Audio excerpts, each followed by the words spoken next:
Falcons fans, listen up. The clock is ticking, the preseason is almost over, and every single practice, every snap matters. The Falcons are back on the field, and today's news is going to make some heads turn. Big names are missing, stars are testing their limits, and the future of this offense could be shaping up in front of your eyes. You do not want to blink right now, or you'll miss the plays that could define the season. Falcons practice is in full swing, and the energy at the facility is electric. But it wasn't all sunshine and touchdowns today. Several key players were Mia, Darnell Mooney, Caudrell Hodge-Johnson, Carlos Washington Jr., Ray Mold, Malik Verdon, Troy Anderson, Storm Norton, Caleb Kareem, and Taquan Graham all stayed off the field. That's a lot of names, a lot of talent missing, and it raises questions about depth and opportunity. On the bright side, Jalen Walker was on the field, though limited, managing a groin issue that the coaching staff is keeping quiet about. And while some veterans are sitting out, the Falcons made the tough call to rest Michael Penn Jr. and Kirk Cousins for Friday's preseason finale against the Cowboys. Protecting starters is smart, but it comes with its own drama, and I have a hot take you need to hear. Michael Penn Jr. is entering the season with far fewer snaps under his belt than his peers.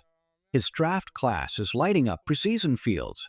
Jaden Daniels, Bo Nix, Drake May, Caleb Williams, and J.J. McCarthy have all taken meaningful reps. Penn Jr. he's barely played, and his regular season experience is limited. That's a big deal when we're talking about a quarterback set to lead this offense. Still, Penn Jr. was on fire today once he settled in. By the end of practice, he was connecting perfectly with Drake London, including a jaw-dropping contested touchdown catch. Penn Jr. lofted the ball into the air. London reached, and the Falcons celebrated a perfect finish to the session. Kirk Cousins also shined in backup duty, completing 8 of 10 passes, including a brilliant touchdown that narrowly avoided a tip from Divine Diablo. Both quarterbacks were sharp, precise, and making plays that remind everyone why this offense can be explosive. And here's a stat to get excited about. Since being drafted, Michael Penn Jr. has the most contested catches in the NFL. That's right, he's connecting in the toughest situations.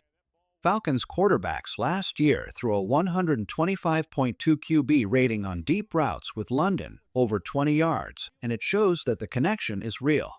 So, yes, Penn Jr. not playing this Friday? It's okay. He's being preserved, sharpened, and ready to explode when it matters. Falcons fans, this is a team building momentum, and you're witnessing the sparks before the flame. Falcons fans, I want to hear from you. Does resting Penn Jr. worry you, or are you confident he'll hit the ground running? Drop your thoughts in the comments, and let's debate it. This is just the start of what could be an electric season. Falcons fans, here's the deal: Michael Penn Jr. not playing in Friday's preseason finale. Personally, it doesn't concern me.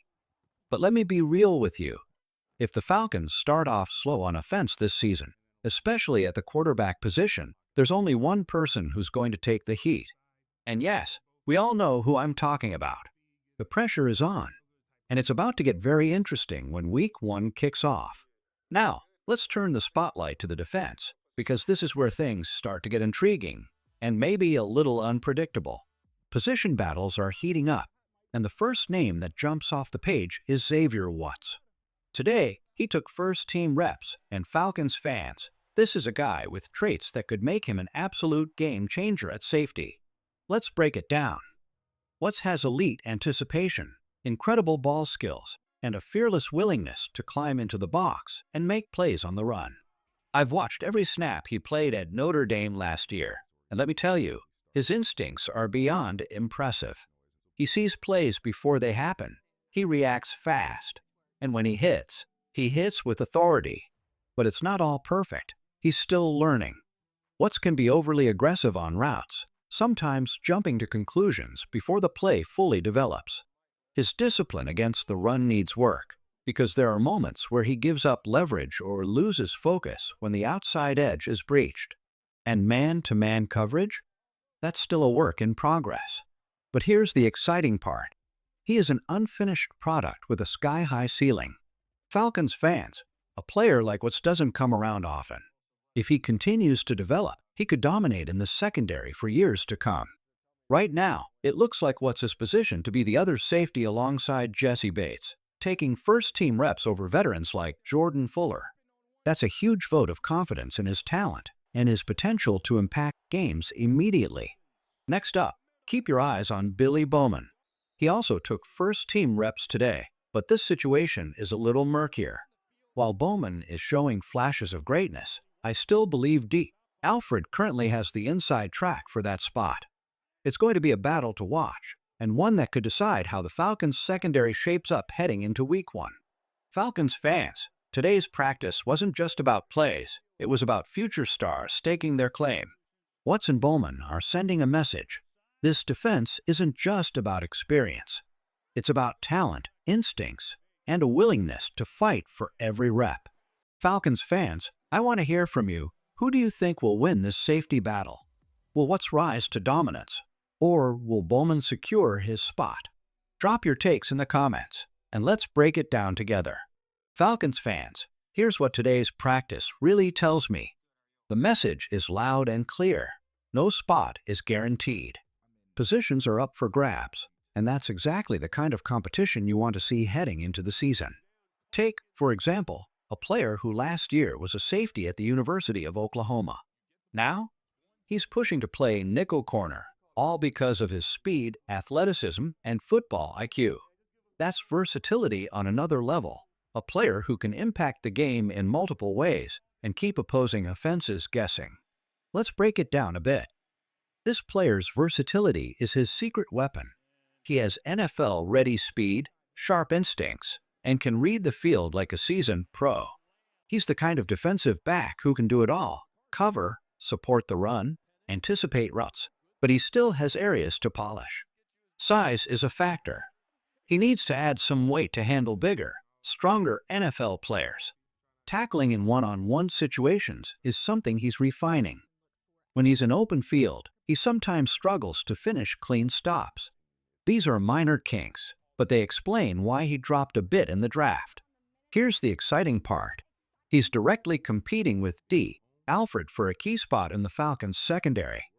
Don't be surprised if, by week 4 or 5, or even earlier, he's already on the field regularly. How fast he rises depends on the first couple weeks of the season and how D. Alfred performs. The battle is on, and Falcons fans, you're about to witness it firsthand. Speaking of injuries and depth, let's touch on Jalen Walker. He's been sidelined with a groin issue since joint practice against the Titans. That kept him inactive for last game, but the coaching staff isn't worried. They're taking extra precautions. And they should. He was a first-round pick, and protecting him now is critical for the Falcons' long-term success. Offensively, there's still some mystery. We haven't fully seen the starters in action yet, so evaluating the first and second team offense is tricky. A few glimpses from Easton Stick and Emory Jones give us hints, but the real test will come when the starters get reps and chemistry develops on the field. Defensively, however, the story is clear. The Falcons are looking solid. Overall, I'd give this unit a solid B so far. Sure, there have been moments of weakness, busted coverage here, missed tackles there, but the discipline and intensity are improving. They can't afford to get picked apart in critical situations, like the 2-minute drill against the Titans last year. But outside of those moments, the Falcons' defense is showing promise and grit. Before we wrap, here's a big question for you. Vegas has set the Falcons over/under at 7.5 wins for 2025. What do you think? Type O for over, type U for under. Will the Falcons exceed expectations or fall short? And let's not forget Younghoe C, the kicker. He was perfect in his game against the Titans, 2 for 2, and nailed all extra points. There's been chatter about a kicking battle, but head coach Raheem Morris has made his stance clear.